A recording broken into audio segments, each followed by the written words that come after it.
Tiburon, Electronic Arts. Maybe now we can close the book on NBA Live's troubled times, and stop referring to the series in the yes but way that followed it for almost 8 years. Last year, and almost unexpectedly, Tiburon fulfilled the idea that an NBA simulation was still worth doing and could be done well, which anyone not working for the studio had pretty much given up on. "The language I use is, 'We've got some momentum,'" said Seann Graddy, the series' new executive producer. "We got positive praise about how the NBA Live 18's single-player career, how we're different in some ways, and we really want to lean into that momentum. We've come a long way, and we still have a long way to go." The NBA 2K series, of course, is still miles ahead in its depth and complexity, to say nothing of sales, but sports loves a comeback story always, and the best one last year was NBA Live 18. After the franchise took, again, another year off, in 2016, to get its head on straight, no one paid attention to promises the game was coming back to consoles, approaching E3 2017. But Tiburon's team, focusing on a solid single-player career supported by fresh and understandable gameplay, delivered something that's now worth talking about for the right reasons coming into E3 2018. It still has work to do, particularly with a rote franchise mode that had some problems in its behind-the-scenes systems. But we're talking about NBA Live without using disparaging question marks. It earned at least that respect.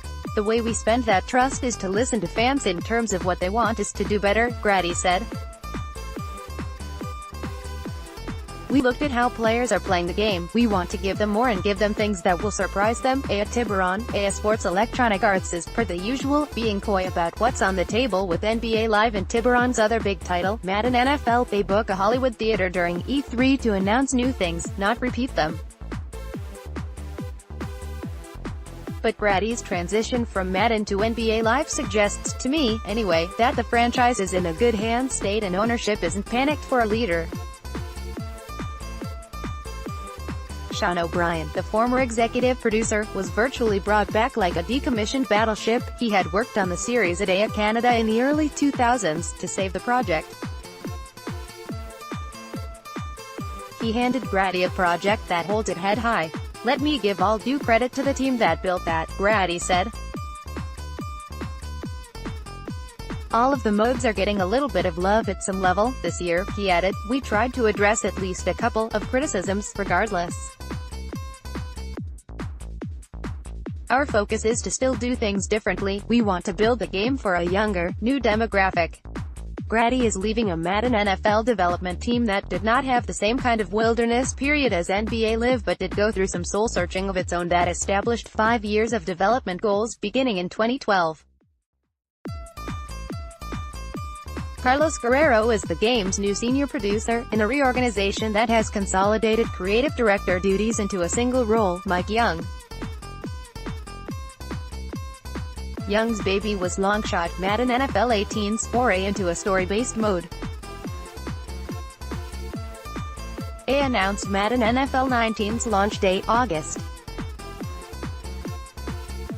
10, just yesterday, but still has a lot more to talk about with the game, including what many people expect will be another chapter of Longshot.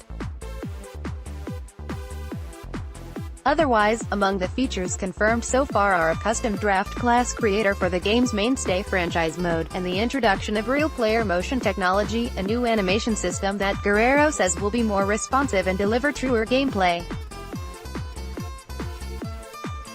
You look at the great visuals, and you want the gameplay to feel the same way. One of the big pieces of Madden 18 was the introduction of the Frostbite engine, which elevated the visual fidelity of the game, Guerrero said. So this year, the question was, how do we get the gameplay itself to feel better? You look at the great visuals, and you want the gameplay to feel the same way. That's one of the things this year with the addition of real player motion. Graddy, for NBA Live's part, said this year's game will revisit the parts that made last year's work so well, such as an on-the-ball defense system that a lot of critics, myself included, found intuitive and determinative. NBA Live 18 also was praised for being accessible while still providing some level of sophistication, which positions it well against NBA 2K, a very deep game that some users find very challenging in its complexity. "I like that as our identity," Graddy said. "I talk about us as being different, and the language used is all over the map, but what it boils down to is saying the game is fun to pick up and play. You could give it to your 12-year-old son and your 65-year-old dad, and the game is still pretty easy to play. Out of the box, we do like that identity, and it is one we will continue to lean into. That the game has an identity, and a positive one, suggests that the dark days really are over, and the developers can move forward with the attention of the public."